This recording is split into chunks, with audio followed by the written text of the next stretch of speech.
22 heures sur nos ondes, bienvenue à vous dans ce journal. Sud FM, l'info, c'est ici. À la une de l'actualité, comment se passe le premier jour de couvre-feu? Nous ferons le point à Dakar, Rufisque, dans la banlieue avec nos reporters. D'ailleurs, en Conseil des ministres, le chef de l'État invite les membres du gouvernement à prendre les mesures idoines afin de veiller à l'application de l'état d'urgence sur les territoires nationaux concernés. À Rufisque, les agents de la mairie en colère, ils ont assiégé le jardin public pour dire non à la suppression des villes pendant ce temps. Ici à Dakar, l'avocat maître El Ajouf scène ses vérités et plaide contre la suppression des villes. La tension monte également aux États-Unis. Des élus dénoncent une tentative de coup d'État après l'éruption de manifestants pro-Trump au Congrès américain, destiné à certifier la victoire de Joe Biden, et cela à 2 semaines de l'investiture de Joe Biden. Aïssatou Gueye-Ba. Bienvenue à vous dans ce journal. Alors, comment se passe ce premier jour de couvre-feu à Dakar et à Thiès? Mais nous irons d'abord dans la banlieue pour retrouver El Hadj Moussa Thiam. Bonsoir. Bonsoir Aïssatou. Alors, comment se déroule le premier jour de couvre-feu? Mais dans une vive tension, tout à l'heure, il faut retenir que Amossis Bailay donc sont sortis pour brûler les fenêtres, également dénoncer ce couvre-feu. Ce qu'il faut retenir également, ils se sont frottés ces jeunes donc de l'ordre qui les ont dispersés avant donc d'éteindre le feu. Plusieurs pneus ont été brûlés sur donc les forces sont parvenues quand même à éteindre le feu également, qui ont riposté avec des jets de pierre, mais n'empêche que le calme est revenu donc comme dans la localité, mais du côté de Pikine, il faut retenir que c'était quand même suivi aux environs de 21 heures. Beaucoup de véhicules donc en provenance de Dakar avaient des difficultés même pour aller, mais il faut retenir que véhicules qui avaient donc quitté Dakar et qui ont fait plusieurs de regagner la banlieue dû également à des fortes embouteillages. Mais ce qu'il faut retenir que le monde n'était plus également, mais quelques jeunes qui s'arrêtaient également et c'est quand même voir qui sont également dans les quartiers qui sont aux environs de 21 heures, beaucoup de baisser le rideau, mais à plat dans toutes les rues de la banlieue, où également quelques véhicules de la police sillonnent, mais sans pour autant mais quand même avec une grande tolérance, il faut le dire, mais retenez qu'il y a calme plat dans toutes les rues, donc juste après les échauffourées entre les forces de l'ordre et également les jeunes de Guédiawaye qui sont donnés en spectacle. Merci beaucoup El Hadj Moussa Thiam, direction le rond-point Khariala pour retrouver Ahmed Moussa Fadia. Vous êtes en direct? Tout à fait, Aïssatou Gueye-Ba, vous l'avez dit et bien dit. Actuellement, donc, il faut dire que l'armée vient de croiser, même à l'instant même, alors un détachement de l'armée, lourdement armé, il faut le dire, avec leur chef en tête, qui sont donc en train de ratisser la zone. À l'instant même où je vous parle, donc, ils viennent de passer juste devant moi. Je me suis présenté et j'ai montré mon carte de presse, donc, pour être donc laissé donc sur la route, en train d'estraver une route qui est actuellement donc déserte, mais retenez qu'actuellement, couvre-feu rime avec sauf qui peut, et que donc les Dakarois ne fuient pas exactement donc la Covid-19, mais plutôt les ceintures et les matraques des flics. Alors pour donc dire qu'ils sont traumatisés par ce qui s'était passé lors du premier coup de feu.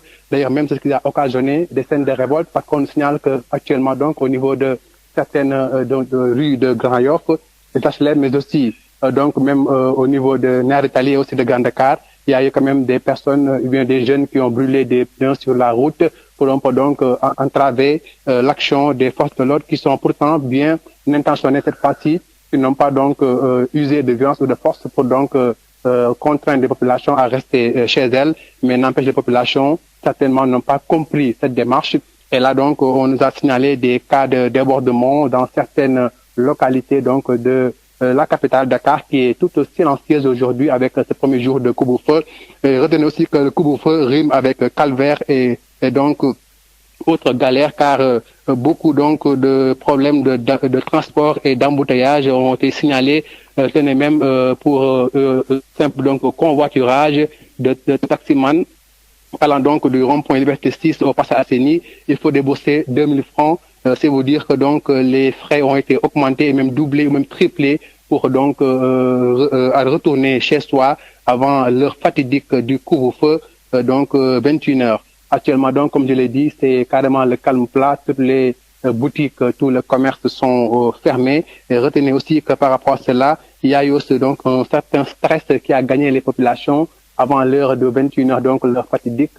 On a noté donc de l'empressement, de l'anxiété pour certains qui craignaient donc de rester tardivement au niveau donc de la route pour donc avoir des problèmes par rapport aux forces de l'ordre.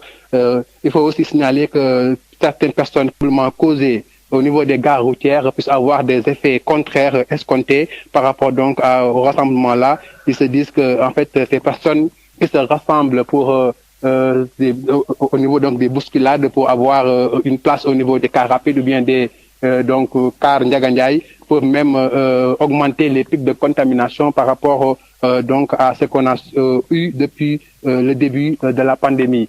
Il faut dire que actuellement donc c'est le calme plat ici au rond-point Khariala, d'où a parlé Amadou Moustapha Dieng pour la radio Sud FM. Et l'information c'est que l'armée est entrée donc dans la danse. Au-delà de la police qui est sur le terrain, on a croisé de nos yeux les éléments de l'armée sur place. Les éléments de l'armée sur place, vous venez d'entendre Amadou Moustapha Dia qui nous parlait directement du rond-point Khariala.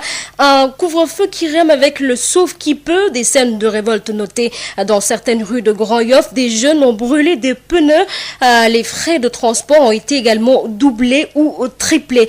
À direction la banlieue, notamment à Keur-Massar, pour retrouver Birama Ndiaye. Est-ce qu'il est en direct, Birama Ndiaye? Bonsoir Aïssatou. Oui, bonsoir. Alors, pouvez nous faire le point, justement, ce qui se passe actuellement à Keur-Massar? Présentement, c'est le calme plat. Pratiquement, il n'y a plus personne à part les forces de l'ordre et de sécurité, notamment la gendarmerie qui est de l'escadron de surveillance provenant au niveau de Diamniadio, qui assure la sécurité ici à Keur-Massar. Mais au demeurant, il y avait eu beaucoup de foule et d'activités. On a noté beaucoup de retardataires. Donc, après 21 heures passées, il y a eu beaucoup de passants et de riverains qui n'ont pas pu regagner leur domicile à cause du manque de voitures. Mais les seules voitures qui sont qui étaient actuellement en présence sur le terrain ont augmenté le prix. Par exemple, à Djahaï, où la course est taxée à 1000 francs, on les demande à 2500 voire 3000 francs. Donc, c'était une situation pénible. Il y a eu d'autres femmes aussi qui tentaient de rallier Tiawanpel, Djahaï, Nyakurab, autres Sangalkam, donc n'ont pas pu avoir de voiture puisqu'à ce moment les cars, les mini-cars et les Ndiaga Ndiaye donc étaient déjà partis. Donc il y avait énormément de problèmes. Présentement, on a trouvé ici une dame avec deux petits gosses de moins de 3 ans. Donc elle doit rallier à Diamniadio, donc faute de véhicules. Elle risque de passer la nuit à la Belle Étoile auprès des forces de l'ordre et de sécurité. Mais on a noté aussi, peu avant, il y a une personne qui est tombée ici. Je ne sais pas si c'est en syncope ou c'est un véhicule qui l'a touché, mais apparemment on l'a trouvé couché ici sur la route. Donc les forces de l'ordre et de sécurité, notamment la gendarmerie, ont pu l'évacuer et le mettre à côté. Donc présentement, il est là en train de se coucher et de se tordre de douleur. On ne sait pas encore ce qui s'est passé. Donc voilà la situation qu'on a pu noter à Keur-Massar. On a aussi enregistré, il y a à peu près une trentaine de minutes, la gendarmerie avait bloqué toutes les issues entrant vers Keur-Massar. Donc pour leur faire savoir que c'est un couvre-feu assorti. C'est un couvre-feu assorti, donc, comme le décret du président de la République l'a pris. Donc, il fallait notifier la population pour que demain, cette heure ne puisse pas les trouver dans de pareilles circonstances. Donc, Aïssatou, voilà ce qu'on a enregistré, grosso modo, ici à Keur-Massar, d'où vous a parlé Birama Ndiaye pour la radio Sud FM. Voilà, merci beaucoup Birama. Retenez que les difficultés liées au transport ont été notées à Keur-Massar. La gendarmerie a même procédé au blocage de toutes les issues pour éviter des personnes qui s'échappent. Direction Rufisque pour retrouver Denisia. Denisia, est-ce que vous êtes en direct? Oui, Aïssatou. Oui, alors bonsoir. Bonsoir Aïssatou. Alors comment ça se passe pour ce premier jour à Rufisque? Oui, voilà, à Rufisque, c'est le calme plat. Donc, depuis 19h30, la ville commençait déjà à se vider de ses occupants. Bus Dakar Demdik et certains bus Tata, donc, rentraient sans passagers.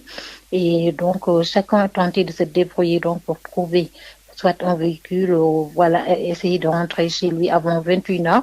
Ici, par exemple, à la cité Apix de Tivaouane-Peulh, c'est déjà un quartier qui est très calme.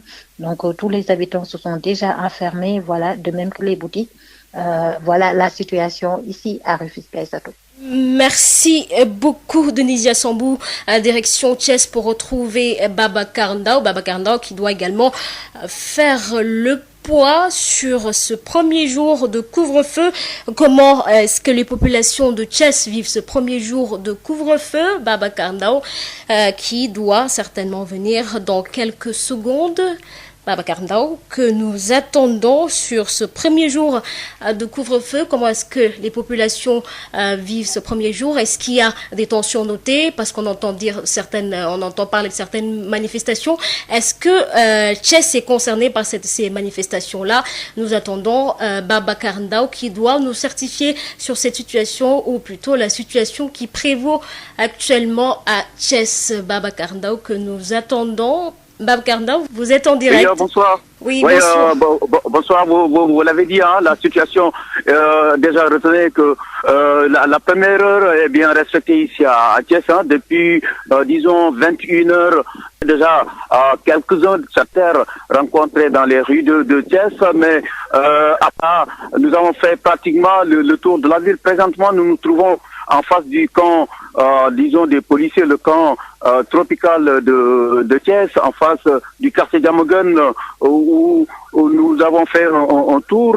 On a fait également des quartiers comme Médina Fall, également le centre-ville, la devanture du commissariat central, mais également on a fait l'axe qui débouche sur l'autoroute Ila Touba, mais par les quelques retardataires, surtout des véhicules en provenance de Dakar, hein, qui ont pu quand même échapper à la forclusion, puisque quand même à 21h déjà, ils avaient franchi les barrières des forces de l'ordre, qui se sont déplacés en masse, hein, une force mobilisation combinée entre policiers, gendarmes et militaires, puisque quand même Thiès, c'est un grand bastion militaire avec ses différents camps, et pour dire que je notais ce soir, pratiquement, on n'a pas vu trop de personnes dehors. On fait inédit ici à Diamaguène. Nous sommes devant du liquide précieux, puisque quand même il y a une bonne fontaine publique ici à côté de l'école Alilo.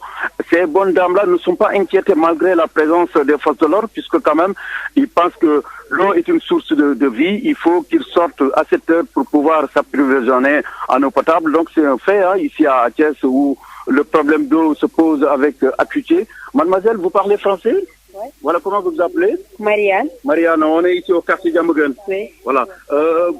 Êtes-vous au courant que aujourd'hui il y a un couvre-feu au Sénégal? Bien sûr. Voilà. Pourquoi vous sortez? Qu'est-ce que vous faites actuellement? On est en train de chercher un peu d'eau. Oui. Ouais. Vous n'avez pas d'eau dans la maison? Non. Ah oui? Ouais. C'est un problème récurrent? Oui. Ah oui? Quel est l'appel que vous faites à l'endroit des autorités qui vous écoutent? Ouais. Pour que... Oui. Je vous lance un message pour que... C'est juste que on ne peut pas vivre comme ça, là. Sans eau? Sans eau, non. C'est impossible. Ah oui. Les autorités sont au courant? Je crois pas. Vous avez un député à l'Assemblée? Oui, Abdou Mbao. Ah ouais, certainement, il va vous entendre. Le premier vice-président de l'Assemblée nationale habite à côté, donc les habitants de Diamaguène. Tout se passe bien à Thiès, donc le temps de vous rendre l'antenne. Babacar Ndao à Thiès pour Sud FM. Merci beaucoup Babacar Ndao. Un couvre-feu qui concerne tout le monde, la presse y comprise. Alors comment doit-elle faire pour procéder ou exercer son métier convenablement? En tout cas, le Conseil des diffuseurs et éditeurs de presse du Sénégal demande l'autorisation d'utiliser la carte de presse pour circuler durant le couvre-feu. Pour le Conseil des diffuseurs et éditeurs de presse du Sénégal, aucun texte normatif de cette décision n'a été pris et seul le Conseil des ministres de ce mercredi 6 janvier 2021 pourrait définir les conditions de la mise en œuvre de l'état d'urgence d'urgence et du couvre-feu. Face à cette situation d'incertitude, le patronat de la presse préconise l'utilisation de la carte de presse comme laissez-passer pour les travailleurs des médias en attendant la mise en place des dispositions édictées par le gouvernement et le ministre de l'Intérieur. Selon le président du Conseil des diffuseurs et éditeurs de presse du Sénégal, la presse sénégalaise a des impératifs de fonctionnement 24 heures sur 24. Écoutons Mamadou Ibra Kane, président du Conseil des diffuseurs et éditeurs de presse du Sénégal, au micro d'Adam Andion. Donc l'État du Sénégal a décrété l'état d'urgence sanitaire avec un couvre-feu de 21 heures. Certains disent même jusqu'à 6 heures du matin. Là, vous m'avez dit tout à l'heure 5 heures du matin. En réalité, c'est qu'il n'y a aucun texte écrit sur l'état d'urgence, le couvre-feu. C'est pourquoi, comme nous ne pouvons pas attendre indéfiniment, on a demandé au ministre de l'Intérieur de nous permettre de circuler avec nos cartes de presse, comme cela avait été le cas en partie lors du précédent couvre-feu. Parce que nos entreprises travaillent 24 heures sur 24, que ce soit la radio, la télé et surtout la presse écrite aussi qui travaille la nuit. Nous avons besoin de circuler, que notre personnel, pas seulement les journalistes, mais également les techniciens des médias, même les imprimeurs ou ceux qui sont chargés de la distribution. Donc c'est par rapport à ça, en attendant qu'un texte écrit sorte de la part du président de la République sous forme de décret ou bien un arrêté du ministre de l'Intérieur, nous avons demandé à ce qu'on puisse circuler avec nos cartes de presse. Nous n'avons encore aucun document écrit sur l'état d'urgence et sur le couvre-feu. Mais nous, on doit continuer à fonctionner. Ce sont des entreprises avec des enjeux économiques, sociaux, de manière fonctionnelle. On a besoin d'être fixé. On ne peut pas ne pas avoir donc l'assentiment, la compréhension du ministère de l'Intérieur pour qu'on puisse être indulgent par rapport à la circulation des journalistes en attendant que le ministère de l'Intérieur définisse de manière concrète les conditions du couvre-feu. En attendant, au Conseil des ministres, retenez que le président de la République a invité dès lors les membres du gouvernement à prendre chacun en ce qui le concerne les mesures sectorielles subséquentes afin d'assurer en relation avec les gouverneurs, préfets, maires et populations l'application rigoureuse de l'état d'urgence instauré sur les territoires concernés. Le chef de l'État rappelle également par ailleurs l'impératif de faire respecter les restrictions effectives sur les rassemblements et réunions de toute nature, les déplacements et le port obligatoire du masque dans les lieux et transports publics. Sud FM. En conférence de presse, Maître El Hadji Diouf se prononce sur le financement des partis politiques et estime que le ministre de l'Intérieur doit appliquer la loi dans toute sa rigueur pour le respect des règles. Il a également plaidé contre la suppression des villes et se dit convaincu que les élections locales doivent être tenues pour respecter le calendrier électoral. L'avocat invite le président Sall à généraliser le couvre-feu pour le respect de l'égalité des citoyens. Voici Maître El Hadji Diouf au micro d'Amadou Moussa Fadia. Qu'on arrête, qu'on cesse d'être trop partisan. On dit, oui, qu'on est l'opposition. Oui, oui, il faut le laisser. On ne va pas accepter la dissolution du parti. Ce parti qui viole la loi doit être dissous. Et mieux, ses leaders emprisonnés. Qui viole la loi doit être sanctionné. Ils disent qu'ils vont continuer. Je demande solennellement au ministre de l'Intérieur d'appliquer la loi dans toute sa rigueur pour que nul n'en ignore que ceux qui sont tentés de financer des activités, que cela soit châtié sévèrement, sans aucune faiblesse coupable. On ne parlera plus de Dakar. Dakar sera rayé de la carte géographique du Sénégal. Plus que de même. Cela est inacceptable. Ça n'a aucun sens. Si on supprime Dakar, c'est comme si on supprime Kaolack. Ça, c'est éliminer le Sénégal carrément. L'histoire du Sénégal. Donc, je demande au chef de l'État, solennellement, de renoncer à ce projet qui ne l'honore pas. Un projet qu'il faut absolument enterrer rapidement, comme un mort-né. Le Sénégal nous appartient. Il n'appartient pas à ceux qui sont au pouvoir. Il n'appartient pas à ceux qui sont dans l'opposition. Le Sénégal est un et indivisible. La nation sénégalaise est une. Si vous devez prendre des mesures pour combattre cette pandémie, le coronavirus, il faut généraliser. Il faut mettre les Sénégalais sur un pied d'égalité. Les Sénégalais ont les mêmes droits et les mêmes devoirs. Parce que le Sénégal est un et indivisible. Ces mesures instaurées à Dakar et à Thiès créent une injustice envers ces populations qui sont lésées par rapport à celle de l'intérieur du pays. Non, équité, justice sociale, respect, monsieur le président. Amuñu droit changer dara ci code électoral 6 mois avant élection. Report yi ñu def yëpp amuñ ci droit. Dialogue national fichier électoral yëpp ay naxe mbaay la. Nañ arrêté fichier bi, arrêté dialogue bi dañuy tardel. Nañ dem élection ku mën sa morom duma. Nañu arrêté dialogue bi amul sens. troisième mandat, droit, nul ne peut obtenir plus de 2 mandats consécutifs. L'air. À Rufisque, les agents de la mairie de ville ont assiégé le jardin public ce mercredi avec des foulards rouges pour dire non à la suppression de la ville. Selon eux, la mairie est la seule structure qui crée des emplois, donc c'est du pur sabotage de vouloir la supprimer. Selon le collectif pour la protection des intérêts de Rufisque qui a fait face à la presse, Adam Hassen, coordonnateur du collectif pour la protection et la promotion des intérêts de Rufisque, est au micro de Denisia Sambou. Nous sommes là aujourd'hui pour montrer à l'opinion nationale comme internationale notre mécontentement par rapport au projet du gouvernement de supprimer les villes. Et nous, en tant que jeunes, en tant que Rufisquois, en tant que des jeunes à qui la ville nous a tout donné, nous ne laisserons personne saboter notre ville. Nous ne laisserons personne supprimer notre chère ville. Cette ville nous a vu naître, grandir, étudier. Donc nous ne laisserons personne saboter la ville de Rufisque. Personne. C'est du sabotage.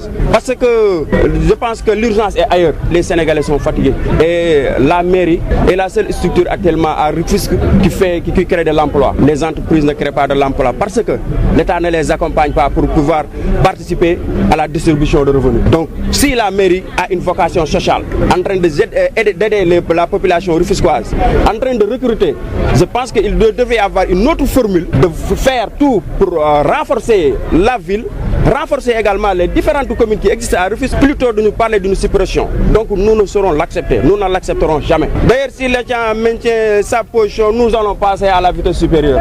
Nous n'avons peur de rien. Nous sommes des dignes fils de Mamkomba Bang. D'ailleurs, si vous regardez la délégation qui est là, des gens déterminés, engagés, prêts à mettre leur vie pour sauver la ville. Donc nous sommes dans cette dynamique. S'ils ne reculent pas, nous allons passer à la vitesse supérieure. Vous avez noté aujourd'hui, il n'y a pas d'intifada, il n'y a rien, il n'y a pas de guerre, il n'y a rien. Mais on ne peut pas garantir ce climat de sérénité. Demain, ce qui va arriver, on ne sait pas. S'ils maintiennent leur position, on n'écarte pas de se battre, jusqu'à même laisser notre vie. La population rufisquoise s'est levée comme un seul homme pour dire non à la suppression. En tout cas, nous allons tout faire pour sauver notre ville. Personne ne va supprimer cette ville. Le pire a été évité de justesse Mboro, le sous-préfet de la localité qui voulait mettre à exécution sa menace de retirer les clés des 2 forages que les populations avaient confisqués à l'Aquatec, s'est retrouvé face à une résistance farouche de ces dernières qui ont dit niet. Babacar Sow.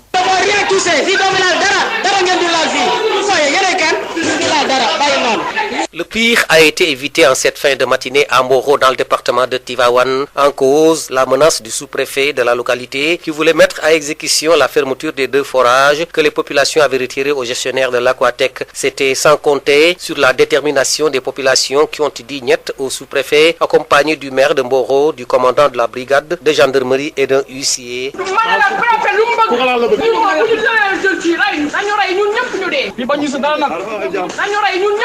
Des populations qui se sont massivement rendues très tôt dans la matinée sur les lieux des forages. À les en croire, elles ne vont pas accepter cette situation. Hassan Ba, chargé de communication du mouvement Aquatec Dégage. Le préfet est venu au niveau de Mboro, accompagné du maire et la société Aquatec pour récupérer les 2 clés de la main de la population. Chose que nous n'accepterons jamais au plus grand jamais. Et nous alertons l'opinion nationale et internationale que je pense que actuellement, si le sous-préfet veut faire le forcing pour imposer à la population de Mboro la gestion de l'eau par la société Aquatec, c'est parce qu'il veut brûler la localité. Finalement, le sous-préfet est reparti sans les clés et nos tentatives de le joindre après les incidents sont restées vaines. Tivaouane, Babacar Sow depuis Mboro pour Sud FM. Sud FM vous transporte partout au Sénégal et dans le monde. Sud International. L'élection, les États-Unis, une situation inédite s'y passe. Les partisans de Donald Trump ont envahi le Sénat américain. Le Congrès a suspendu la séance transformée en une véritable bataille rangée à 2 semaines de la prise de fonction du président Joe Biden. Qu'est-ce qui se passe réellement aux États-Unis? Réponse avec notre correspondant Dame Babou, joint aux États-Unis par Adam John. En réalité, effectivement, c'est le Congrès dans sa globalité, donc parce que c'est le même bâtiment séparé par juste une distance de quelques mètres dans le même immeuble. Donc c'est cet immeuble-là qui a été envahi par les partisans de Donald Trump. C'est comme si la police du Capitole, comme on l'appelle, donc qui garde le Congrès, ne s'était pas préparée, on dirait, parce que ils ont escaladé les murs, ils ont forcé les portes. Il y a eu même des armes à feu sorties par les gardes.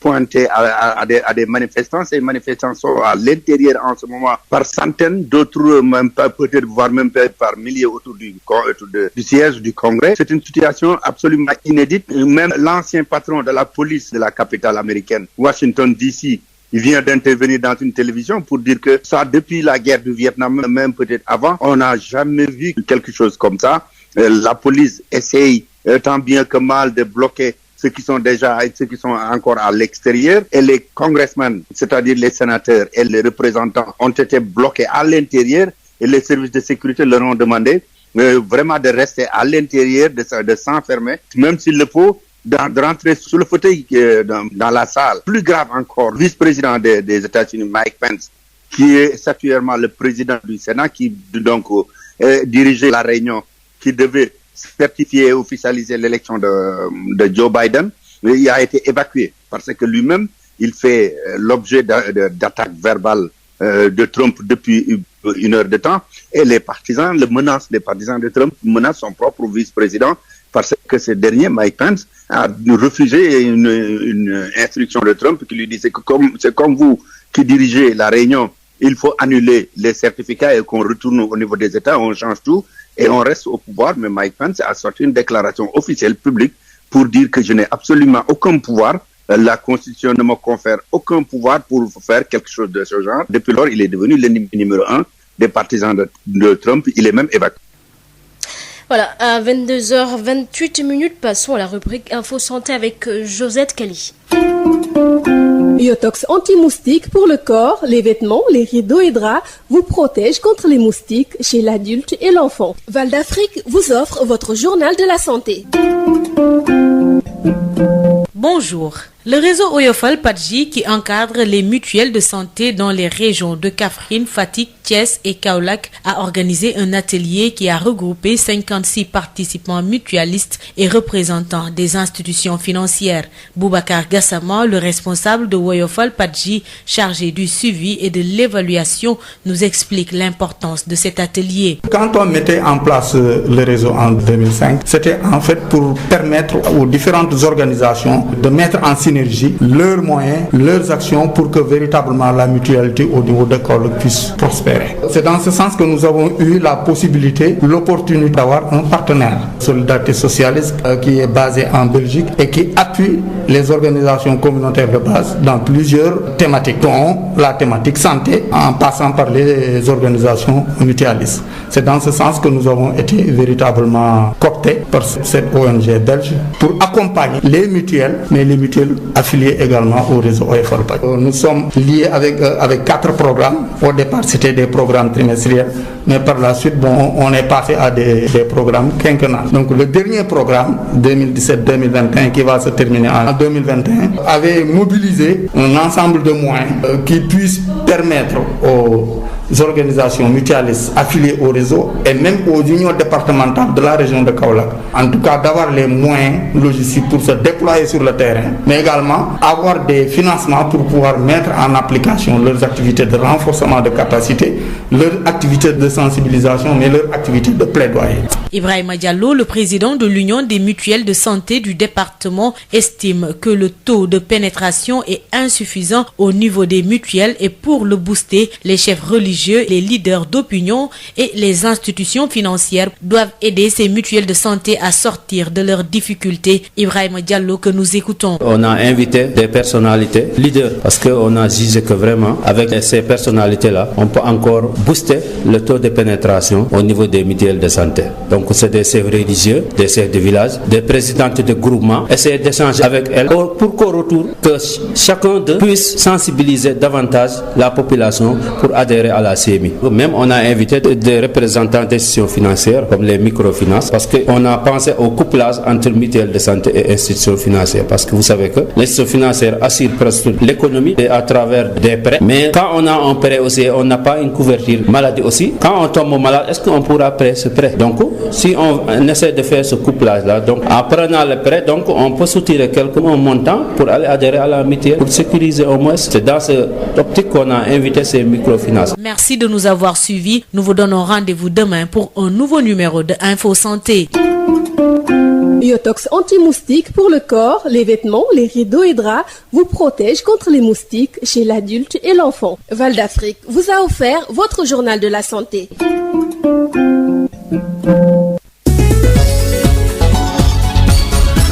Aïssatou Gueye-Ba.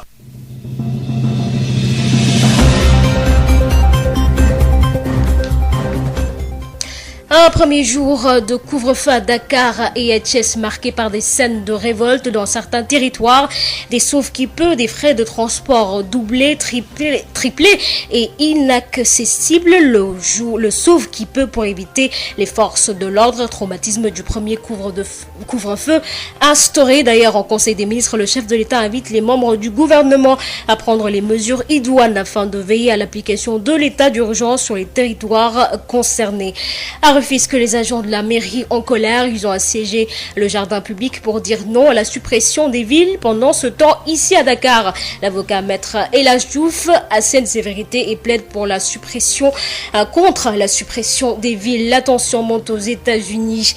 Des élus dénoncent une tentative de coup d'État après l'irruption de manifestants pro-Trump au Congrès américain destiné à certifier la victoire de Joe Biden, et cela à 2 semaines de l'investiture de Joe Biden.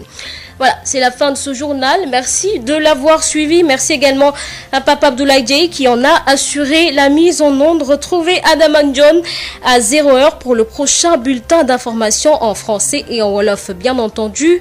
Dans un instant, votre rubrique Sud Fiscalité avec Radicen, tout juste après la rediffusion de l'émission Objection de la semaine dernière avec Bayo Marguet et son invité.